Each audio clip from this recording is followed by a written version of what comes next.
కొంతమందికి ఒక కాలు పొట్టి ఒక కాలు పొడుగు ఉంటాయి పిల్లలకు, అదొక లక్షణం. ఇప్పుడు చెప్పాను కదా షోల్డర్స్ పైకి రావడం ఇదంతా ఒకటి ఉంటుంది. ఒక్కొక్కసారి చిన్న కంతిలాగా కనపడుతుంది కింద భాగంలో. ఈ స్పైనా బిఫిడా అని వాటిలో వచ్చే స్కోలియోసిస్లో కూడా కొన్ని కండిషన్స్ ఉంటాయి. కింద స్పైన్ సరిగా తయారు కాకుండా ఈ మెనింగోసీల్ అని ఇవన్నీ ఉంటాయి. ఈ కంతులు పుట్టినప్పుడే వస్తాయి. ఎప్పుడైతే ఈ కంతి ఉంటుందో అప్పుడు వాళ్ళు ఇమ్మీడియట్గా డాక్టర్స్ దగ్గరికి వెళ్తారు. ఆ కంతులు ఆపరేషన్ చేసిన తర్వాత కూడా మెల్లమెల్లగా ఈ స్పైన్లో వంకర్లు వస్తూ ఉంటాయి. సో దీన్ని చిన్నపిల్లలు పుట్టినప్పుడు వచ్చిన వంకర్లు ఇవన్నీ. అదేవిధంగా టఫ్ హెయిర్, ఒక వెంట్రుకలు వీపు మధ్య భాగంలో కానీ కింద భాగంలో కానీ చిన్న ఏరియాలో వెంట్రుకలు వస్తాయి బేబీస్కు. ఇవన్నీ వచ్చినప్పుడు కంపల్సరీగా డాక్టర్స్ చూపించి తల్లిదండ్రులు అడగాలి, ఇది ఇట్లా వెంట్రుకలు టఫ్ హెయిర్ ఉన్నది, నా పాపకు స్కోలియోసిస్ వచ్చే ప్రమాదం ఉన్నదా లేదా అని. అప్పుడు స్టాండింగ్ ఎక్స్రేస్, సిట్టింగ్ ఎక్స్రేస్ అంటాం, ఆ ఎక్స్రేస్ తీసి చెక్ చేస్తారు డాక్టర్స్. ప్లస్ మచ్చలు, ఈ కెఫేఓలై స్పాట్స్ అంటాం, అంటే బ్రౌన్ స్పాట్స్ ఉంటాయి చర్మం మీద. దీన్ని న్యూరోఫైబ్రమెటోసిస్ అంటాం. అంటే కొంతమందికి కంతులు ఉంటాయి బాడీలో.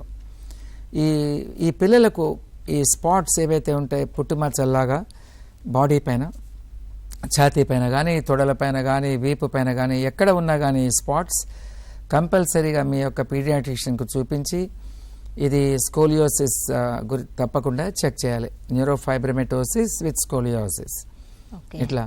సో మచ్చలు రావడం కానీ, కంతులు కానీ, వెంట్రుకలు ఉండడం కానీ, ఈ వేస్ట్ క్రీజ్, ఈ నడుములో మడత అంటారు అనుకోండి తెలుగులో, దాంట్లో తేడాలు ఉన్నా కానీ, ఈ స్కాపిలా షోల్డర్ బ్లేడ్ ఒకటి వెనకకు వచ్చి ఒకటి ముందు ఉన్నా కానీ, ఒక్కొక్కసారి ఈ నెక్ వెబ్ అంటాం. నెక్ వెబ్ అంటే మన తల ఇక్కడ ఉంటుంది, ముఖం, ఇక్కడి నుంచి వచ్చే కండరాలు ఏవైతే ఉంటాయో ఒకటి తేడా ఉంటుంది. ఒకటి టాట్ అండ్ టైట్గా ఉండి ప్రామినెంట్గా కనపడుతుంది, ఒకటి తక్కువ కనపడుతుంది. అది కూడా ఒక స్కోలియోసిస్కి లక్షణం. అదేవిధంగా పిల్లలు కొంతమంది తల ఇట్లా పెడతారు, అంటే ఒక సైడ్కి వంకర అవుతుంది, చిన్ రొటేట్ అవుతుంది.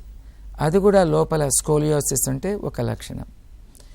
ఇంకొక లక్షణం, ఈ వెంట్రుకలు ఏవైతే ఉంటాయో వెనక భాగంలో, అది మెడ ఇంత హైట్ ఉంటే ఆ వెంట్రుకలు కింది దాకా వస్తే, అంటే థొరాసిక్ స్పైన్, ఆ వెంట్రుకలకు ఈ థొరాక్స్ పై భాగానికి ఎక్కువ గ్యాప్ లేకపోతే అది కంపల్సరీ డాక్టర్స్కి చూపించవలసిందే. అంటే చిన్నపిల్లల్లో ఇంత మెడ ఉన్నది, ఆ మెడకు ఇక్కడ ఉండాలి వెంట్రుకలు, పైన థొరాక్స్ ఇక్కడ స్టార్ట్ కావాలి. ఇంత మెడలో వెంట్రుకలు ఇక్కడ దాకా ఉంటే అది ఒక లక్షణం స్కోలియోసిస్. ఇది చాలా ఈజీగా గమనించవచ్చు. సో చిన్న పిల్లలు బేబీస్లో కూడా, అప్పుడే పుట్టిన పిల్లల్లో కూడా తల వంకరగా ఉంది పాప, దాన్ని బెండ్ చేయలేకపోతుంటే కంపల్సరీ ఆ పాపలను స్పైన్ సర్జన్స్, స్కోలియోసిస్ సర్జన్స్ తీసుకువెళ్ళాలి. అప్పుడు చిన్న ఎక్సర్సైజెస్ ద్వారా ఈ టార్టికోలిస్ అంటాం, ఇవన్నీ మేము కరెక్ట్ చేయగలుగుతాం.